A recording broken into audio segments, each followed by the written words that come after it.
This is SportsRage. I am Morency. So George Kurtz predicts 8,500 fans will show up for the baseball game tomorrow in Oakland. Cam, what's your prediction? How many people are going to go to that game? 12,658, Morency. That's my number. 12,658. Go one. You're guaranteed to win. I'm coming in higher. I'm going to say that they get 21,000.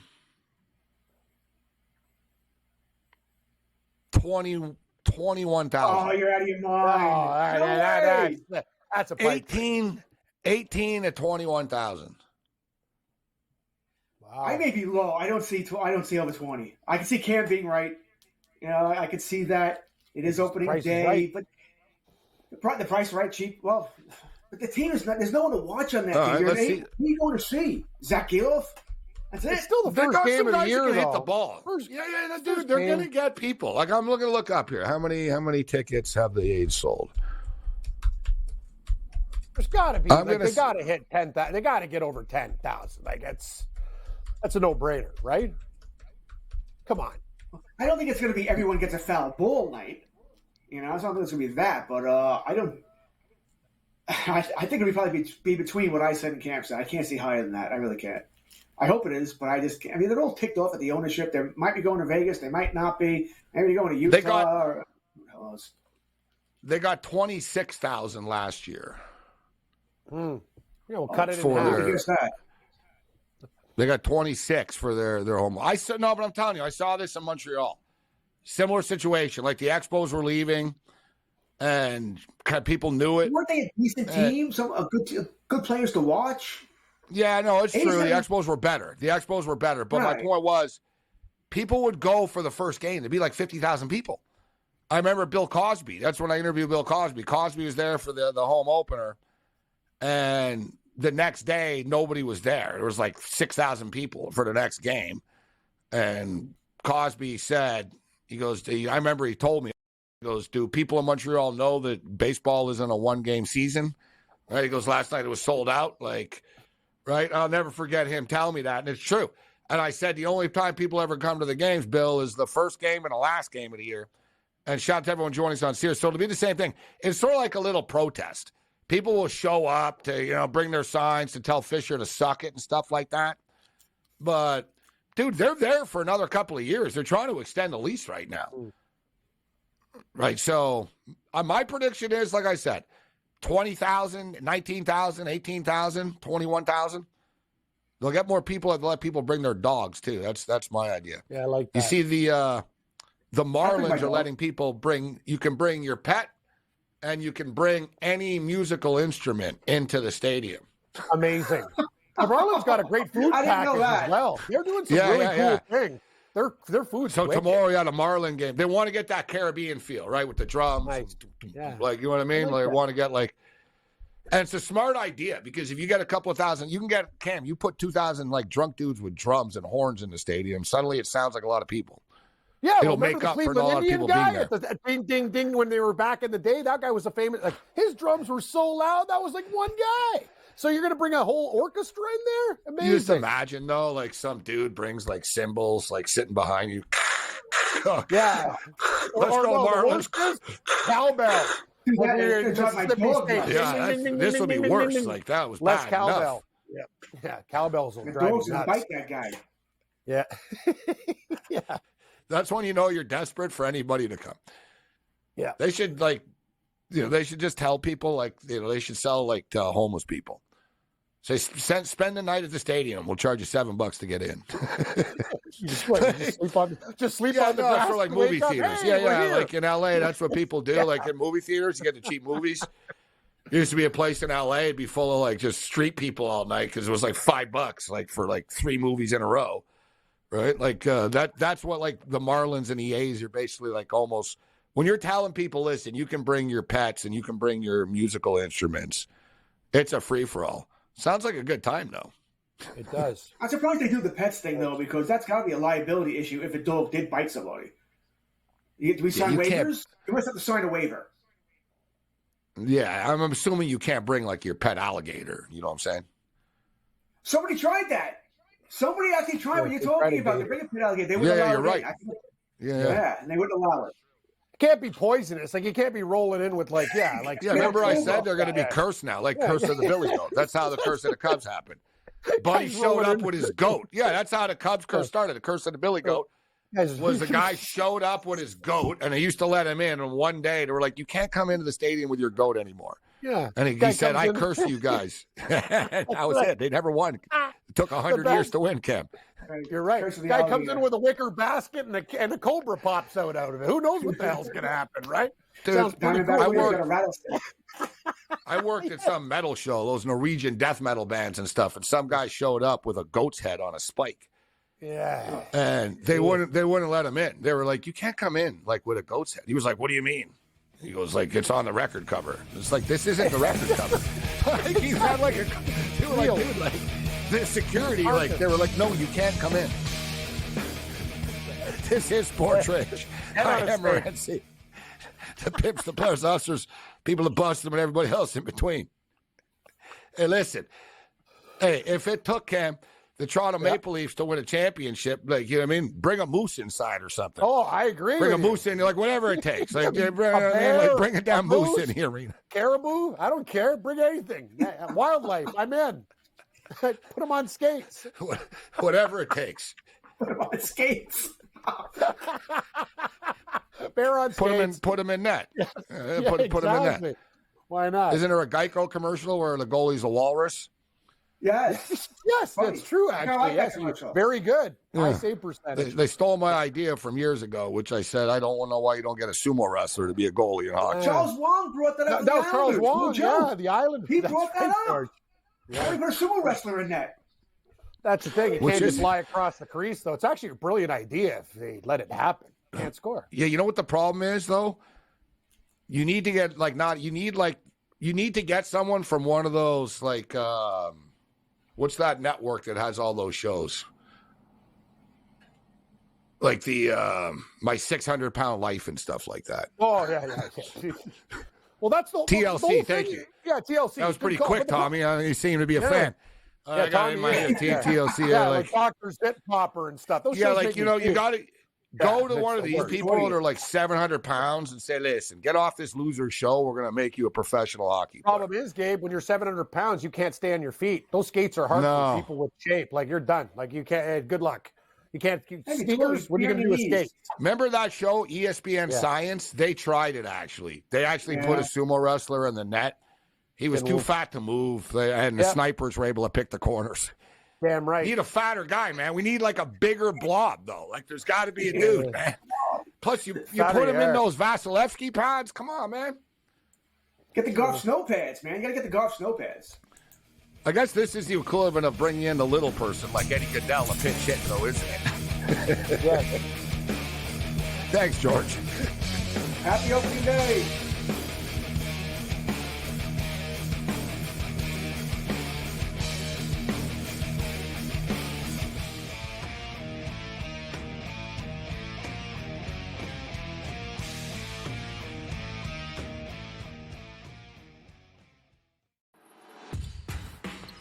SportsGrid's going to have you covered for this NCAA tournament. That's the that we know. When it's win or go home, they love to go home. Tennessee's now in my phony club. They should all get together and drink green tea. Furman's going to have a chance. That is a team I'm betting on right now. We are feeling this.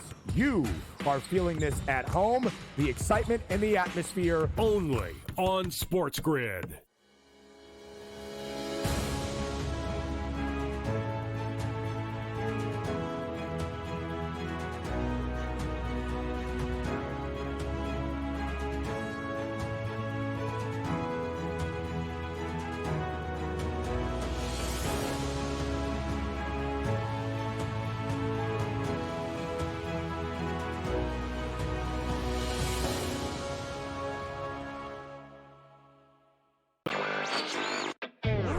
It does look like they're looking for a buyout here or a payoff here, trying to get in with DraftKings here, which does make some sense. And we're seeing this a lot with some of these smaller companies. RSI selling Bet Rivers essentially would be really interesting. They have a bunch of Latin American companies that are countries that are ramping up that they're going to be profitable in.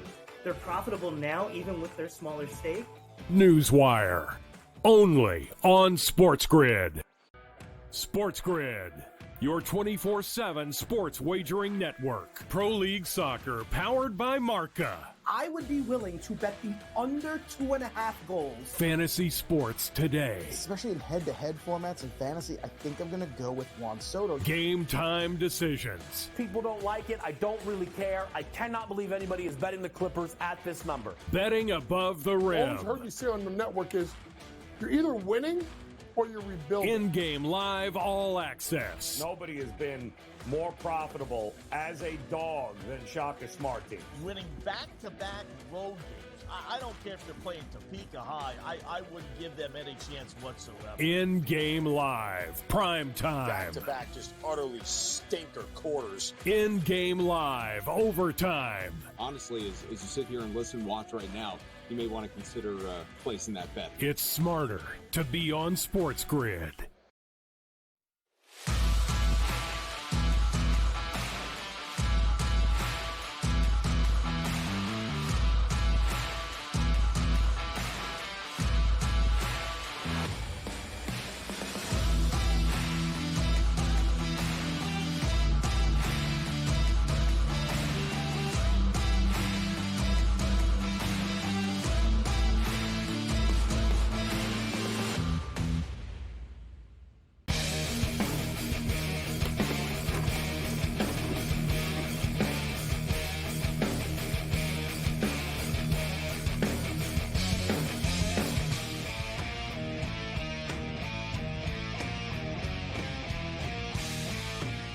This is SportsRage. I'm Morency. Let's do this thing. Countdown to the Sweet 16 is on. We haven't talked too much about we talked about the NIT earlier, but we haven't really gotten into the Sweet 16. Let's do it. Clemson and Arizona are the first ones up tomorrow night. The Clemson Tigers are getting 7.5 points in this game. The total is 152. A team from the West Coast has not won. A team past the state of the Texas state line hasn't won a championship since 1997. Can Arizona reverse that this year? Probably not, but they should survive against the Clemson Tigers. Let's bring in Ian Cameron right now, a.k.a. Babano. Good to see you, Babano. Let's do this thing. We have a monster day of action on Thursday with the Sweet 16 Major League Baseball opening day, and the Frozen Four begins tomorrow afternoon as well. NCAA Ice Hockey Championships. How you doing, Babano? I'm doing great. It is. It's a really underrated Thursday coming up. We've got Sweet 16, MLB, Frozen Four. There's lots going on. Huge NHL slate, so it's a great Thursday. Great for sports bettor. So Clemson and Arizona, the first teams up here. Clemson have surprised people. They played great basketball. They beat a very good Baylor. Beating Baylor the way that they did, that's not easy to do. That's not a fluke. So they've shown that they can match up with a physical, mentally tough team. But Arizona are a better offensive team than Baylor are. Different style of basketball right now. What do you think about this first game up on the board? I think it's the end of the road personally for Clemson. They've had a nice run to this point, but I think when you look at it, the difference maker, I think, for them in the last couple of games was the couple of bigs they had played well, including P.J. Hall, who's a really good player for Clemson, but he had his way in the low post. There's a lot of size that Arizona can throw at you, and Omar Ballo, of course, is the main man that might be able to neutralize what P.J. Hall did so well in the first two games. And I just think for this Clemson team on the defensive end of the court, where they've actually played very well, when you look at those two wins against New Mexico and Baylor, some of the better defensive efforts all season from that Tigers squad. But there's a lot of firepower that Arizona is going to throw at them. I liked what I saw from that Arizona offense. And what I really like about Arizona, too, is they faced a team that's kind of going to do what Clemson did, or what Clemson's going to do to them with Dayton. And they survived it, and they pulled away late from the Flyers, a very good team. And you look at where the location of this game is, you know it's going to be a pro Wildcats crowd. There's going to be a lot of Arizona red in that building supporting them. So I think in this situation here, I'm laying the points with the Wildcats. There will be, but I get it. It's closer, it's L.A., but Clemson fans don't often get to the Sweet 16, Cam. They're going to go. They're going to be all fired up for this. So I don't really think there's any sort of home court advantage or anything like that for Arizona. What's your pick, Cam, for this game? I think I think Arizona's going to win, but I don't think it's going to be easy. I think that's a very good number by the bookmakers. And, Arizona is one of those teams we saw they can be flaky, but come tournament time, they've been good. Clemson is a very, very well-coached team. They played two very good teams well. And, Gabe, you got to think that Baylor game, even though if there's probably more time left, Baylor would have came back and won. But Clemson still, in the clutch, they got it done. 7.5 seems like a lot of points to me. I think Arizona's going to squeak out a win just under the number. I'll take Clemson with the points, but I would not be shocked if, Arizona's probably going to win the game and survive. But I understand Babano's take. I think it's going to be a very, very good game. These games, though, now, like I said earlier, it's always the decision. You can get caught up in the hype with the team in the first two rounds, but as the tournament goes on, the better team starts to separate. And, a team can catch lightning in a bottle, sort of like the Oilers, Babano. You get hot and you get the All-Star break. It's like, yeah, we were hot last weekend. Doesn't mean we're going to be hot again this week. and the competition gets tougher as well.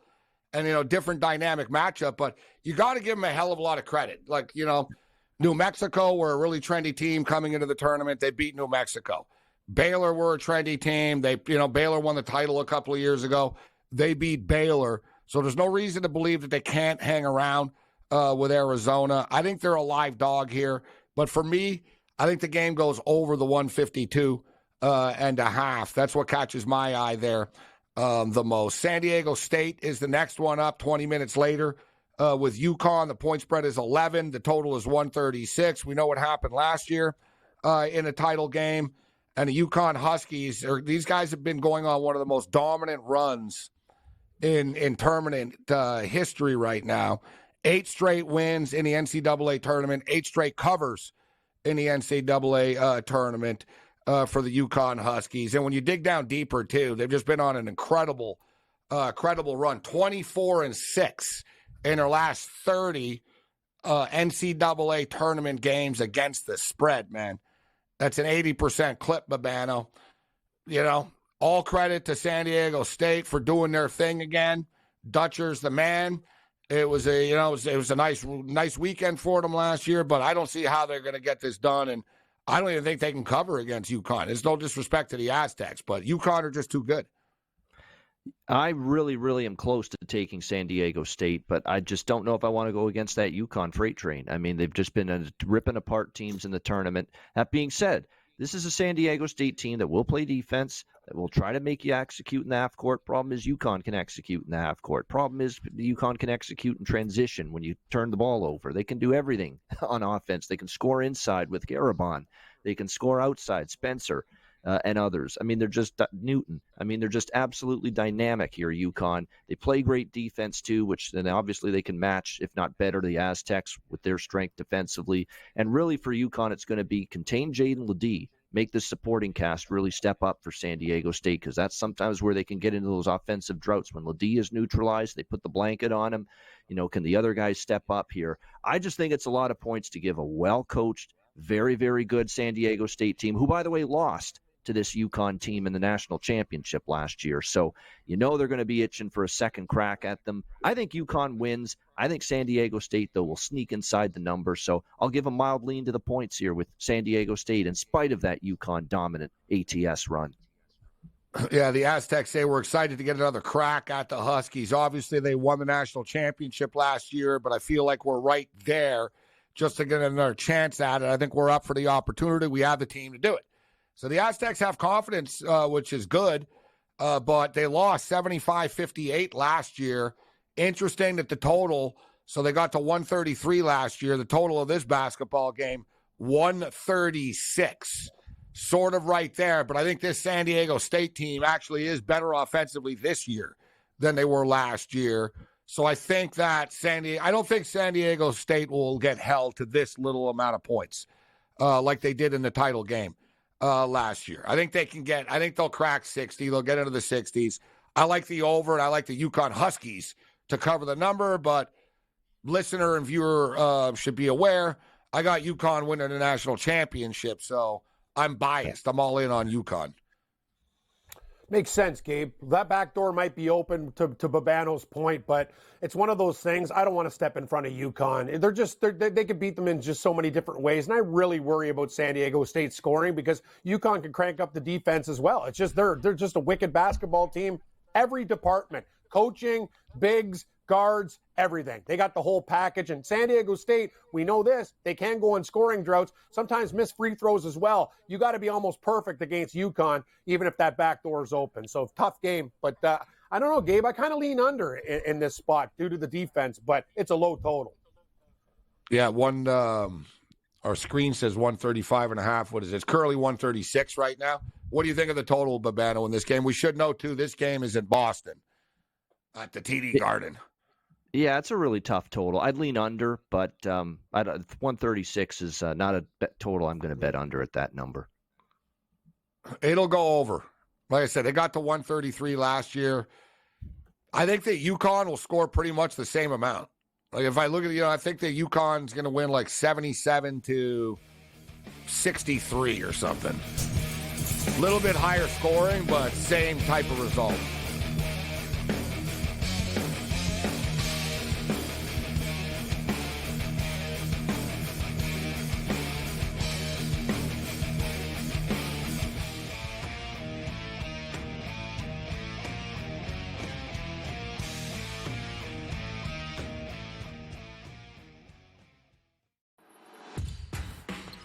SportsGrid's going to have you covered for this NCAA tournament. That's the movie that we know. When it's win or go home, they love to go home. Tennessee's now in my phony club. They should all get together and drink green tea. Furman's going to have a chance. That is a team I'm betting on right now. We are feeling this. You are feeling this at home. The excitement and the atmosphere. Only on SportsGrid.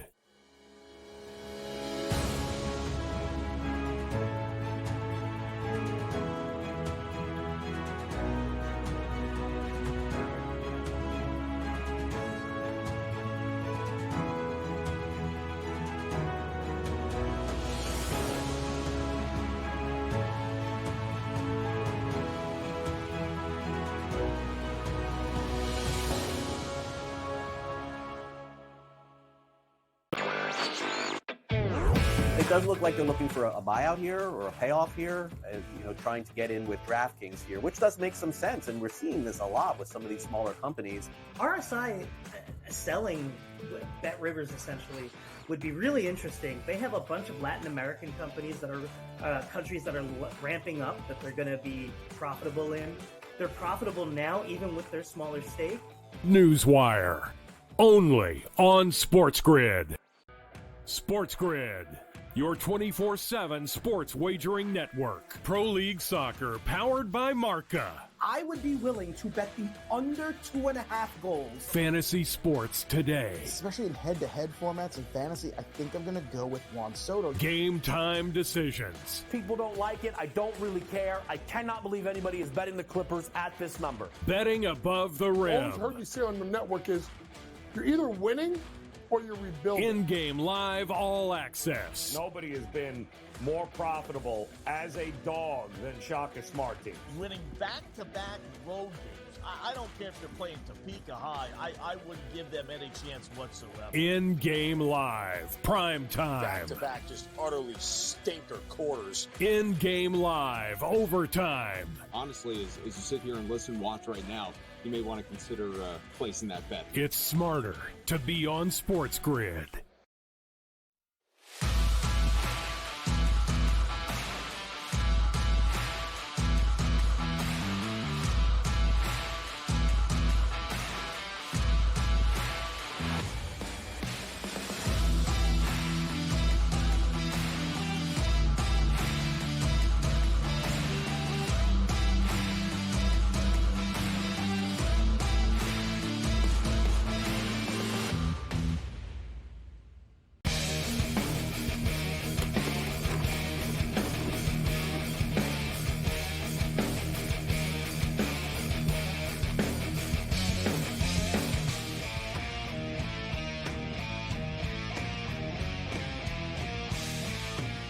This is SportsRage. I'm Morency.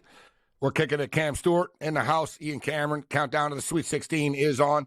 We're just talking about some of the trends about the UConn Huskies and specifically Hurley and this dominant run that they're on right now. 8 straight, like they won 6 straight last year, obviously. The first 2, they've covered every one of the games.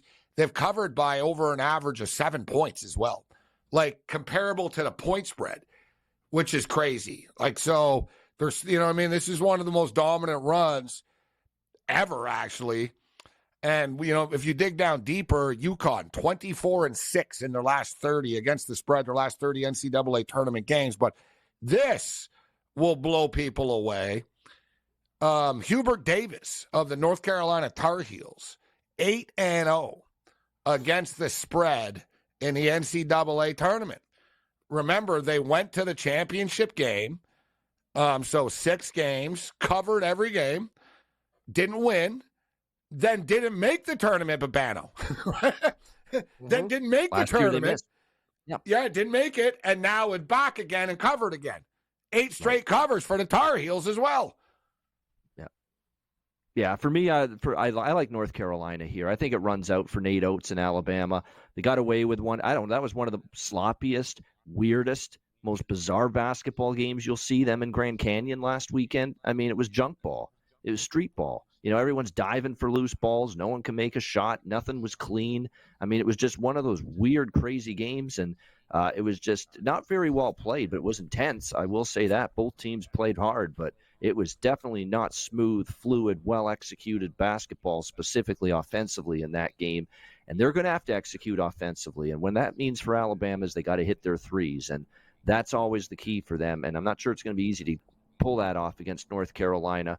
And look, Michigan State jumped on them early, and I liked the mental resolve we saw in North Carolina because that was a bad start. Michigan State punched them in the mouth, and North Carolina responded the right way. And then they basically took over the game late first half and into the second half. That's a good sign. I think Alabama's going to be in trouble dealing with the size of Baycott in the low post in this game. I like North Carolina, and I know this total's high. It's really, really high, but neither team's going to slow down. You're going to see pace on both sides. It's scary to go over in the 170s at this time of year, Sweet 16. You'd think defense tightens up, but I think we will see a lot of points. I still think it can go over that number.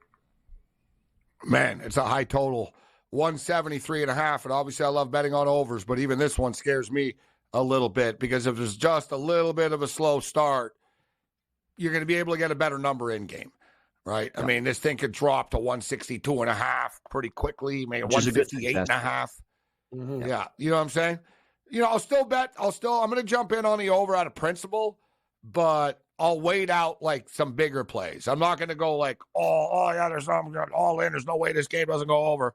I'll sort of let it see how it plays out early in game and see how the refs are calling it as far as fouls and if Alabama do get into a lot of foul trouble early. But I do like North Carolina. I've got them going to the Final Four, and I will still take them minus the points are up to 4.5. Illinois and Iowa State. Here's another really intriguing game. Contrast in styles here. You have the second best offensive team in the tournament going against the second best defensive team in the tournament. Right? It's like offense versus defense here, Babano, point blank. That's why it's almost like a pick'em. Right? They're like, all right, offense versus defense. Which one are you taking? I'm taking offense here, personally. I'm taking Illinois. Yeah, I'm sticking with the team I picked to win the national championship in my bracket, Iowa State. The Cyclones. Yeah, that's right. Iowa State I have winning the national championship. Oh, that's right. What was your Final Four? You had a wild one. So what's still alive? Iowa State still alive? 2 of them are knocked out. McNeese and New Mexico. But you still have you're playing for the fences. That's what you do in the tournament. We were playing for the fence. We have Iowa State. We have Iowa State in the national championship. But what was the other 3? New Mexico? That didn't last long. They got bounced early. No, it didn't. They got bounced early. I'm going to have to bring it up. I forget now. Yeah, McNeese was bold. I did not expect them to get just drilled like that in that first game the way they were by Gonzaga, but credit to Gonzaga playing well in that game. But yeah, we had McNeese. And I have Iowa State winning this national championship. And as far as this game goes, I'm going to trust their defense. Now, what does concern me is I read a stat that Terrence Shannon of Illinois, who's been incredible, him and Domask, for Illinois have been absolutely outstanding here during this great stretch. Terrence Shannon played Iowa State a ton at Texas Tech, and he's never lost at Iowa State. He's beaten Iowa State every single time, but he's with a different team now. This is, I think, an even better Iowa State team going into this game. Yeah, I've got Iowa State over Houston in my national championship game in my bracket. So I got to stick with it. And I like Iowa State. I love the way Otzelberger's played. And here's the key to me. I think Iowa State's a little more well-rounded offensively, and I think they're better defensively. You have to rely on Terrence Shannon and Marcus Damask to do a lot of the heavy lifting here for Illinois. And on the flip side, for Iowa State, you've got Keyshawn Gilbert, you've got Tamian Lipsey, you've got Momcilovic, who can drain threes, Curtis Jones. I think there's a lot more balance in this Iowa State team. 4 or 5 guys can beat you. It's really a two-man show for Illinois, and I think that could be the difference. The better defensive team is Iowa State. I think they get the win. It'll be a great game. It'll be a close game, but I like Iowa State. It would be quite the party, as Iowa State have never won the national championship before. And it would almost be like, wow, that was pretty crazy that Iowa State won. But they are elite, right? I mean, any team that smashes Houston the way that they did, they can play with anybody in the country. But I feel that Illinois are being slept on right now. I think Illinois' size will be able to handle Iowa State. One thing with Iowa State, though, they are good at badgering you and just sort of swiping at the ball. They get like a lot of like loose baskets off of that. Like they're really good at that. If they were like a football team, they'd be creating turnovers type of deal. Like, you know what I mean? It seems casual. They're in the paint and stuff, but they'll swap the ball up the court and it leads to 2 points. They get a lot of transition offense off of their sort of just street ball defense of getting in your face and swinging at the ball and stuff. But I think Illinois are poised to deal with it. It's going to be an epic game. It really is. It's one of those games like, wow, this is just such a unique, cool matchup. You know what I mean? Both these teams have so much swagger and attitude as well. Illinois have a chip on their shoulder. Like you said, Babano, Shannon missed so much basketball this year with the controversy around him. They get all fired up when fans taunt him and stuff. Like the Illinois players play into it.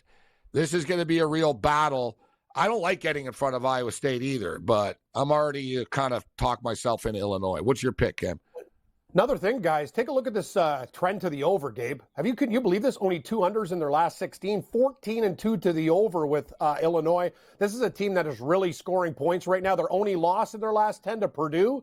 Very, very interesting stuff. But Bano's right, though. Iowa State, they're a gritty, tough team. They can turn it into a street fight. I think this is the game. You want to talk, Gabe? I know you like the Creighton game maybe going what was the game? You're talking about Tennessee game going to overtime. This game has got close potential all over it, too. Would not be shocked if it came down to the last basket. But I'm with Illinois. They're just a hot team right now. But this should be a real classic.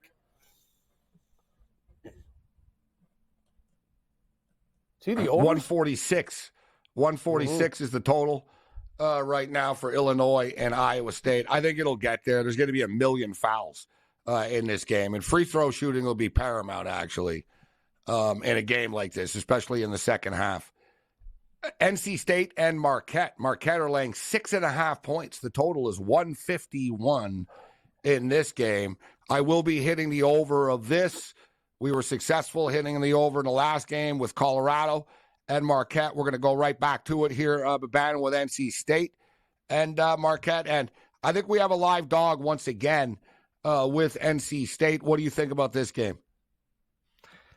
Now, this is of the 2 surprise teams. They're both out of the ACC, Clemson and NC State. I think there's a better chance for NC State to advance and win this game than Clemson.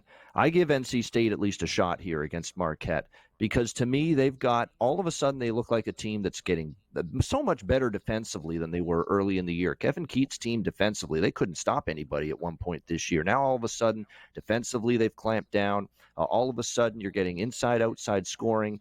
It's been impressive to see. The guard's been better. DJ Burns down low has been a one-man wrecking crew in the paint, rebounding, putbacks, easy baskets in the paint, and nobody can stop them right now. This is an NC State team that is on a roll. A little concerned, of course, that the weekend or the week between games maybe throws them off a little. But at the same point in time, Marquette is a team that kind of wins close games. And when you look at Marquette, I know Kolek's back. Best player, makes a world of difference for them. But, that was a close game with Colorado, very competitive. I think NC State, at the very least, if they lose this game, is a pretty competitive, down-to-the-wire type of game. So I like the Wolfpack here. Cam, Marquette, and NC State, what are you doing with this one? Yeah, this is the one I disagree with you guys on. I just think Cameron Brown has been on fire and Kolek's been amazing. But you guys are right. They do play a lot of close games. But this is, I think, the break really, really hurts NC State in this spot. I think Marquette wins this game by like 10 to 12 points. I know they're not going to blow them out, but I think they cover the spread and handle their business. I like Marquette in this spot. People thought, the teams that won their tournament, some of them did well, some of them didn't, right? You look at New Mexico. New Mexico won their conference tournament. It blew up. Oregon won their conference tournament. They did okay. They ended up losing. NC State have managed to keep the momentum going. So that's one thing, Babano, I'll sort of think, okay, they managed to stay hot after the last couple of days off. Florida Atlantic and San Diego State managed to stay hot last year. Yeah. Going into the Sweet exactly. 16. So, I get the feeling NC State, same thing, that no, they're not going to lose it. They're kind of locked in right now to what they're doing.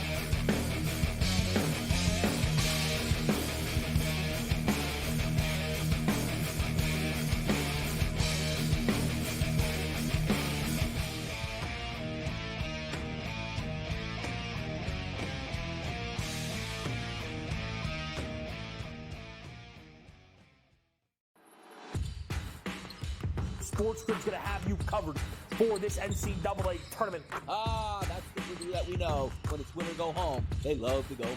Tennessee's now in my phony club. They should all get together and drink green tea. Furman's going to have a chance. That is a team I'm betting on right now. We are feeling this. You are feeling this at home. The excitement and the atmosphere. Only on SportsGrid.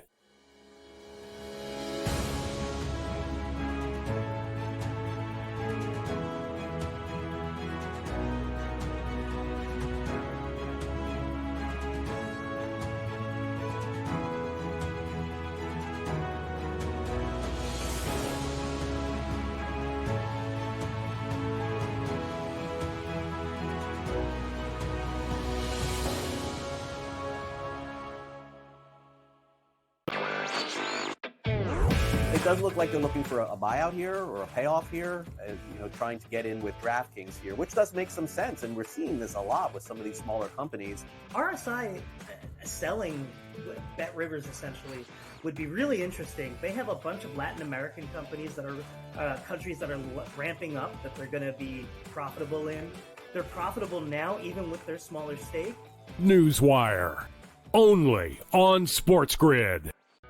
SportsGrid, your 24/7 sports wagering network. Pro League Soccer, powered by Marca. I would be willing to bet the under 2.5 goals. Fantasy sports today. Especially in head-to-head formats in fantasy, I think I'm going to go with Juan Soto. Game time decisions. People don't like it. I don't really care. I cannot believe anybody is betting the Clippers at this number. Betting above the rim. All I've heard you say on the network is you're either winning or you're rebuilding. In-game live all access. Nobody has been more profitable as a dog than Shaka Smart teams. Winning back-to-back road games. I don't care if they're playing Topeka High. I wouldn't give them any chance whatsoever. In-game live, prime time. Back-to-back, just utterly stinker quarters. In-game live, overtime. Honestly, as you sit here and watch right now, you may want to consider placing that bet. It's smarter to be on SportsGrid.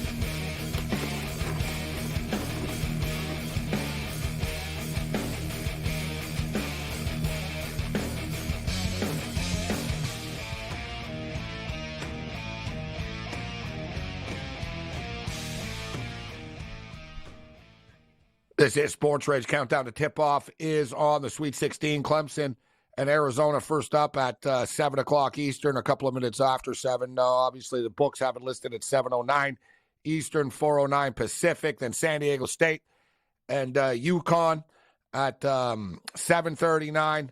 Alabama, North Carolina at 9:40. And then 10:10 Illinois, Iowa State. They're morons. I don't know what the problem is with all these people nowadays putting schedules together.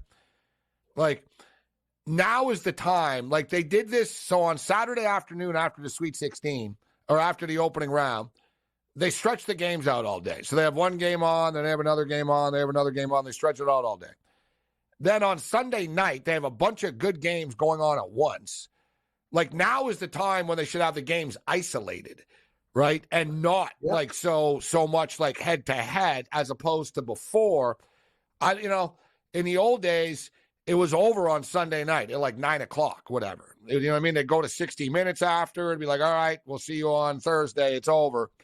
Now, like, games are starting on Sunday night at like 10:50 and stuff, right? I know. Like, they're really, it's hard to screw up a tournament, but they kind of do. Like, with, they put you in a tough spot, but it's going to be over the top tomorrow night. Big drama with these 4 games going on at once. So we talked about NC State and Marquette. Looking at Duke and Houston, this is going to be another fun game. Contrast in styles. An interesting number as far as Kelvin Sampson is concerned in the Houston Cougars. We know how good of a defensive team they are. They found themselves at a track meet against Texas A&M, and they showed that they can score points. But how about this, guys? Well, Sampson has only given up 90 points in his career in a basketball game 9 times before. The result after he's given up 90 or more points, 9-0 straight up and 8-1 against the spread, Babano. That's quite a track record of Houston clamping down after getting lit up, right? And I know they played a crappy team in the first game of the tournament, but after they got lit up by Iowa State, we saw them when they were angry defensively. I personally think Houston are going to badger Duke, and they're going to just they're going to get under Duke's skin. Duke's not going to be able to handle Kansas, just Houston's relentless physicality with them in the paint. I think Filipowski's going to start to cry to the refs. He's going to bitch. He's going to get into foul trouble. And Duke aren't good at beating teams that are better than them, right? As evidence of the fact that they haven't won an NCAA tournament game as a lower seed since 1994. Now, yeah, you can say, okay, credit them. They're off in the higher seed. Fine. But it also shows. You know what I mean, Cam Babano? You know what I mean, Babano? It's like that stat before. Harbaugh doesn't win as an underdog. He wins when he's supposed to.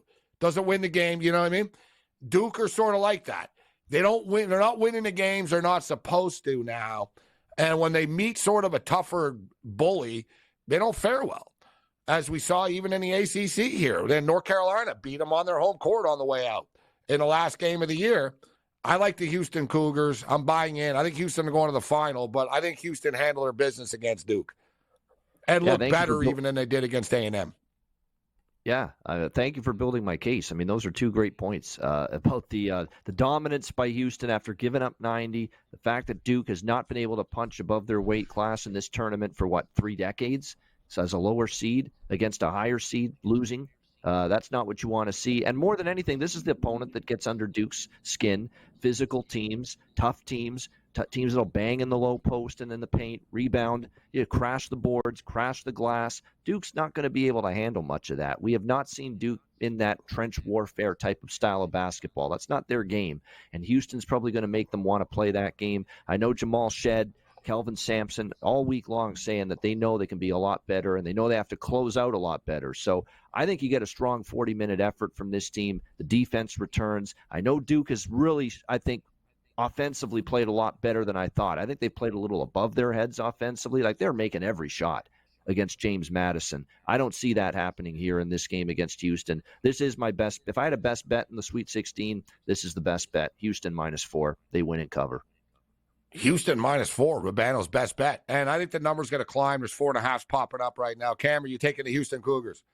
Yeah, and another thing is, to Babano's point, like just the way they beat down James Madison, who's everyone's darling too, I think you get a better point spread in this game because they just won by margin. That's the whole thing. And James Madison kind of after when they were down, they were done. They tapped out. That game was absolutely over. And Duke did they really dominate that game? Or James Madison kind of just said, you know what, the party's over for us. We're getting absolutely hammered. This is the thing. You're playing a real defense now. That's a problem.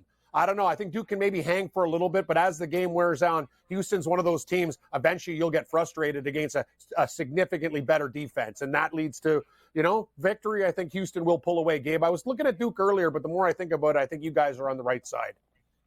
James Madison, you see all these teams like James Madison, Grand Canyon, Yale, all three of them, big wins. They can't keep it going. You know what I mean? It's like, okay, that was it. We peaked. That was, this is as good as we are. There's levels to this. It's sort of like the UFC. Yeah, you won the fight on fight night. Doesn't mean you're winning on the pay-per-view now, right? Like there's levels to this. And these teams just sort of all got punched in the mouth. I've been talking a lot about the Creighton-Tennessee game. This is the one that worries me. Creighton are good, man. Creighton beat UConn this year, right? But Creighton are reliant on their three. Tennessee are better than they are defensively. Tennessee have a pure score that's going to give you 20 plus and, maybe hopefully more. God, I hopefully connect for more. But this is going to be a wild, fun game full of stress and drama. We talked about it last night, how we never would recommend college basketball teasers for the most part. But if there's ever a game you want to tease, man, I think, teasing Creighton plus the points isn't a bad idea. Looking at the game to go to overtime, I've talked a lot this week about this game going to overtime. Not great odds, like they almost expect it. Will the game be tied at the end of regulation, plus 850? Will it be tied at the half, is plus 1,200? That could be worth a little dance as well. You just do them both, man, and hope for the best. Games are often tied at the half, Cam. This game could be 30-30 at the half or 35-35 or something, especially at 12-1. That's not a bad bet, plus 1,200. This is a great game. The more I think about it, Gabe, you're right. Like Tennessee's very athletic, but Creighton, well coached, great shooters on that team, very, very solid. Maybe not as deep, but we talk about the breaks in this tournament too. That helps the teams stay refreshed in this spot. You know what, Gabe? I got to be honest with you. I think Creighton's one of those teams that just I believe in them. I think they show up in big moments. I think they're just a little bit better. I like Creighton in this spot. They're getting 2.5. Basically, if Tennessee was you know what I mean? Like, I'm with you. I think this game is almost like a straight pick 'em. I lean dog. And it's, we obviously have to bring it up, Abano as well, and Cam, but Greg McDermott versus Rick Barnes. Yeah. Yes. Right? I mean, McDermott, great coach. Is this the tournament that Barnes sort of erases the narrative around him a little bit, similar to Matt Painter? I'm worried about this one. Tennessee was the one pick in my Final Four parlay that I sort of thought outside the box just to try to get some money for it. But, I didn't have to do it, but I can't lie. I'm nervous about this game. But I think Tennessee can win the game. I just think it's a complete toss-up. What's your pick, Babano? Simply because, look, I actually cashed a ticket with Texas against Tennessee. They were getting the 7.5, and, of course, it ended up being, a 4-point win for Tennessee in the round of 32. I mean, the numbers for Rick Barnes beyond the first round are horrendous against the number, and that alone is pointing me in the direction of Creighton. Now, I will say this. I don't love this game, but I will take a piece of Creighton plus 2.5 because for all the chatter about never gets past this point in the tournament, it's not like Greg McDermott's had a huge track record of success going deep into the NCAA tournament either with Creighton. They've had good teams, really good teams, but they haven't exactly been knocking down the door of a Final Four or national championship all these years. So I think both of these teams have a lot to prove. Both of these coaches have a lot to prove in this game. But it'll be the players that decide it. You know what I mean? Yeah. People want to talk about the coach and stuff. It's going to come down. It's going to come down to the players. Well, that's what happens when you live by the three like Creighton does. How are they going to handle Kalkbrenner? Because Kalkbrenner's been really good in this tournament, the big guy for Creighton. That's going to be an interesting matchup for the Vols here. Great matchup. Great game. Like I said, this is the one, plus 8. There's a reason why it's only plus 8. Normally good it's like plus 1,200. Shireman and Alexander for Creighton, Ziegler, and, of course, Dalton Connect for Tennessee. I mean, this game's got a lot of good stuff to it. And then we got Purdue laying 5.5 to Gonzaga. The total is 154.5. Everybody was down on Gonzaga all year. Now everybody can't get off their how Gonzaga are good enough to beat Purdue. I personally think Purdue are going to punch them in the mouth, and it's the end of the line for Gonzaga. Gonzaga shot the lights out. That was the best game they played all year. One of the best games they ever played ever. Like, Mark Few would tell you that. Like, just everything fell into place for them. Kansas just fell apart in the second half, hit a wall. We're tired. It caught up to them in Salt Lake. You know what I mean? We talked about that going into the game against Samford, that maybe Samford could run and gun them into the ground. They nearly did, right? And they totally set that up, man, for Gonzaga. Not to take anything away from the Zags, but it was like basically Samford beat them up, left them in an alley, and then Gonzaga came and just took the wallet out of the pocket after. Like, you know what I'm saying? Yeah. Like, Samford were the one that did all the work and set it up. I mean, that game was 44-41 at the half with Gonzaga and Kansas. So I think defensively, Gonzaga still have their flaws, guys. And I don't think they're going to be able to deal with Edey, and I don't think they're going to be able to hit threes like they did against Kansas. I like Purdue. I know everybody's anti-Purdue, and that's why we're getting value with such a good team in Purdue, a -5.5. Give me the Boilermakers, guys. Yeah, I mean, it's a great game. I lean Gonzaga, but I'll tell you what I like more. I like the over. This is my favorite over of this Sweet 16. I think there's points, and more points. Gonzaga's going to push pace. That's not going to change. Their offense is flowing as well as it has all year. And the one thing about Gonzaga is that pace can sometimes get Purdue is strong half-court defense, but you can score on them in transition. And their transition defense at times this year hasn't been great. And Gonzaga is as good as it gets with transition offense. So I think Gonzaga can score points. But I'll tell you what, on the flip side here, Gonzaga, I like Graham Ike. The transfer from Wyoming's done a great job for him, for Mark Few. But still, I don't think he's got what it takes to deal with Zach Edey in the low post. And I really don't know if there's any stopping Zach Edey for this Gonzaga team. Not to mention the guard play from Purdue has improved. They've started to make shots in the backcourt, which is key to, solidify and, support what Zach Edey does inside. So I think it's a tough defensive matchup for Gonzaga here as well. So I see points both ways. I like over 154. It's probably my favorite total here in the Sweet 16. Here's another trend that falls into the UConn trend that we were talking about, winning and covering all the time. Number one seeds who win and cover the first two games in the NCAA tournament are 24-2 straight up and 20-6 against the spread in their third game of the tournament. Wow, it's a big number. This is why I talked about it earlier. Momentum matters about not just winning, but killing teams. That's how you get things rolling to get towards that title. Not just sort of, we're going to survive. And you know what I mean? You want to get that sort of, we're rolling and we're going to roll all the way to the tournament. I think, Purdue sort of have that chip on their shoulder.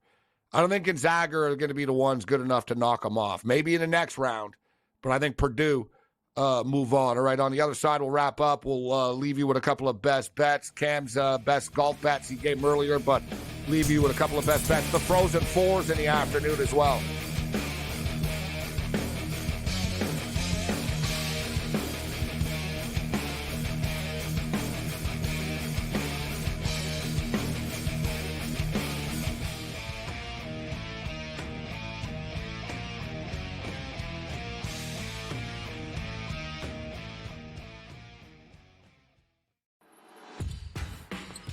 SportsGrid's going to have you covered for this NCAA tournament. That's the that we know. When it's win or go home, they love to go home. Tennessee's now in my phony club. They should all get together and drink green tea. Furman's going to have a chance. That is a team I'm betting on right now. We are feeling this. You are feeling this at home. The excitement and the atmosphere. Only on SportsGrid.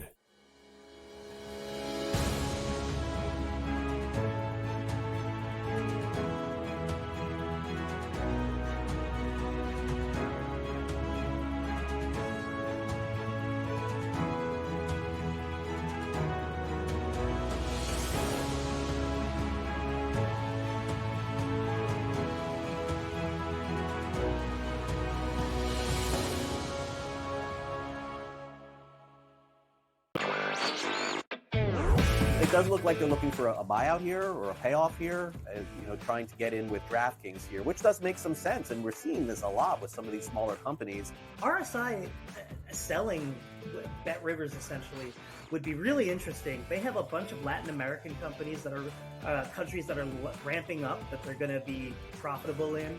They're profitable now, even with their smaller stake. Newswire, only on SportsGrid. SportsGrid, your 24/7 sports wagering network. Pro League Soccer, powered by Marca. I would be willing to bet the under 2.5 goals. Fantasy sports today. Especially in head-to-head formats in fantasy, I think I'm going to go with Juan Soto. Game time decisions. People don't like it. I don't really care. I cannot believe anybody is betting the Clippers at this number. Betting above the rim. All I've heard you say on the network is you're either winning or you're rebuilding. In-game live all access. Nobody has been more profitable as a dog than Shaka Smart teams. Winning back-to-back road games. I don't care if they're playing Topeka High. I wouldn't give them any chance whatsoever. In-game live, prime time. Back-to-back, just utterly stinker quarters. In-game live, overtime. Honestly, as you sit here and watch right now, you may want to consider placing that bet. It's smarter to be on SportsGrid.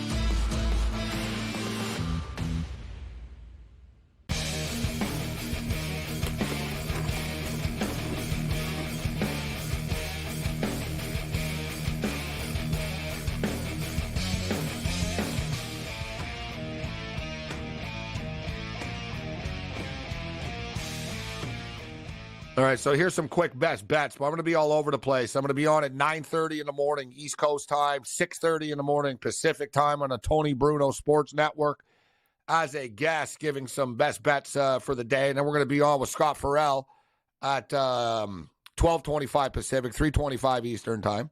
And then, of course, we'll be throwing it down live during these games tomorrow night. But I do like Clemson and Arizona to go over the 152. I like Clemson plus the 7.5. I like UConn minus the 11. I like the over 136. I think North Carolina is going to roll Alabama, and Illinois, Iowa State's a real toss-up, but I'm leaning with Illinois. But we got and follow me on Twitter as well. I'll post the picks. But as far as the hockey's in the afternoon. So let's get to the Frozen Four. Going to have to parlay it. The Denver Pioneers, the highest scoring team in the country. Let's parlay them with Boston U. So Denver to beat UMass, Boston U to beat Rochester Institute of Technology. It's a minus 148 parlay. I'm going to go Cornell, Maine, under 5.5. And with the nightcap, this is the underdog. I said it earlier. Give me Nebraska, Omaha, plus 180. That's a nice price against the Minnesota Golden Gophers. Cam, what do you got your best bets as far as the tournament is concerned? Houston Open. Yeah, the Houston Open game, I'm going to start things off. I'm going to tell you, I like Will Zalatoris this week at 20-1. Watch out for Sahith Theegala. Two guys I really like. Jake Afternoon Nap at 60-1. Watch out for him and Billy Horschel. I know Brady Cannon's on him. We got 3 balls tomorrow. I'm going to do something crazy, and that's bet against Scotty Scheffler. Give me Zalatoris plus 220 against Scheffler and Malnati, and I'll take Aaron Ryan Ginger plus 150 over Cam Davis and Chesson Hadley. Big dogs. What do you got, Babano? Bold. Very bold. Good stuff. Babano? Oh, golf pick. No golf. No, your best bet for tomorrow. 10 seconds. Hockey. Frozen Four. Let's give you some Frozen Four. I agree with Gabe on Omaha. I like Cornell as a dog against Maine in the college hockey tomorrow. And I think UMass Denver goes over. And let's give you an NHL for tomorrow, too. Winnipeg bouncing back to East Vegas. Other than that, you're on your own later.